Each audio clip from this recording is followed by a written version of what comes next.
Drawing a Dragon Ball fan art in Krita. Well, the first step was a sketch. I started drawing with very loose strokes to better understand how the Dragon Shenlong would fit on the canvas. I want his face to be a standout element in the image, so I don't plan to define how his body will look yet. I can decide that later. I realized that the frontal angle would be the best choice for me. I think that, besides conveying a certain sense of grandeur, it creates a direct connection with the viewer. But I don't want him to look as arrogant as he does in the anime. Especially because I want this artwork to have a more relaxed vibe, you know? So I even plan to give him a bit of a smile, as if he's having fun too. To make this sketch, I use Krita's charcoal pencil brush.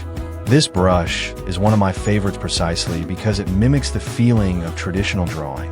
It's not too clean to the point of distracting me with tiny details, nor too rough to make it hard to read during the process. For me, this brush is the perfect tool to keep things light during the initial stage. And here I made my first important decision. I didn't want an extremely complex piece visually.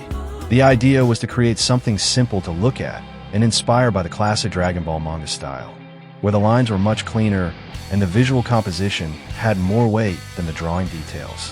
One of the biggest inspirations for this piece was the second anime opening, which is much more cheerful, with the characters flying together on the dragon's head. And I wanted to bring a bit of that same vibe into my drawing, with Goku catching a ride on Shenlong's head. That scene, to me, connects directly with the adventure from the early series. I remember that Akira Toriyama often changed Shenlong's size depending on the composition needs. In some manga covers, the dragon looked much smaller than he should, just so he could fit better in the scene. Sometimes, Akira Toriyama even created alternate dragons with different colors, and that creative freedom also inspired me to adapt my Shenlong's proportions in this fan art. You know Shenlong is 10 times bigger than this, but I didn't want to make Goku super tiny. I couldn't make Shenlong huge without making Goku small, so I found a middle ground to balance the composition.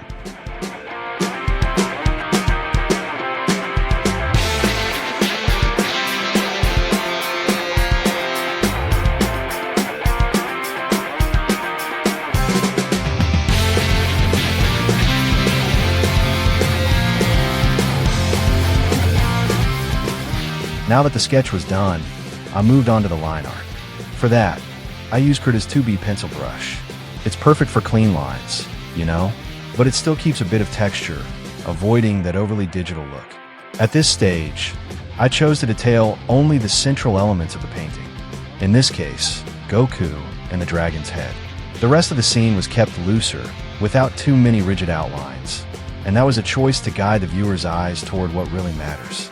This technique, by the way, is very reminiscent of Akira Toriyama's own style. He always knew how to balance detailed areas with simpler ones. For the painting stage, I went back to the charcoal pencil brush. This decision was key to creating the feeling of traditional, paper-made art. I took a lot of inspiration from the early and late works of Dragon Ball's author, who over the years switched between traditional and digital art. This drawing of mine is almost a tribute to that experimental spirit he had. It's kind of a hybrid between the first manga covers and his latest illustrations. Like, for Goku's outfit, I went with that martial arts GI they brought back in Dragon Ball time.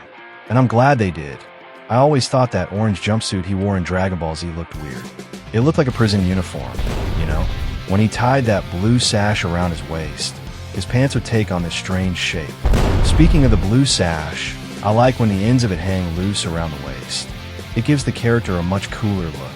The idea was really to go for that more classic style of the series, with a magic staff on his back, and all that. It reminds me of the time when Akira Toriyama even drew the characters a bit chubby before everyone became super muscular. My intention here was to bring back that classic spirit of the series, a rounder style, with almost childlike proportions, and without that obsession with muscular bodies that later dominated Dragon Ball Z's aesthetic. That early innocence, mixed with fantasy and humor, is something that always stuck with me, and it's what I wanted to portray in my drawing.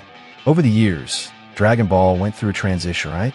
It started as a light-hearted, almost comedic adventure and turned into an epic battle saga.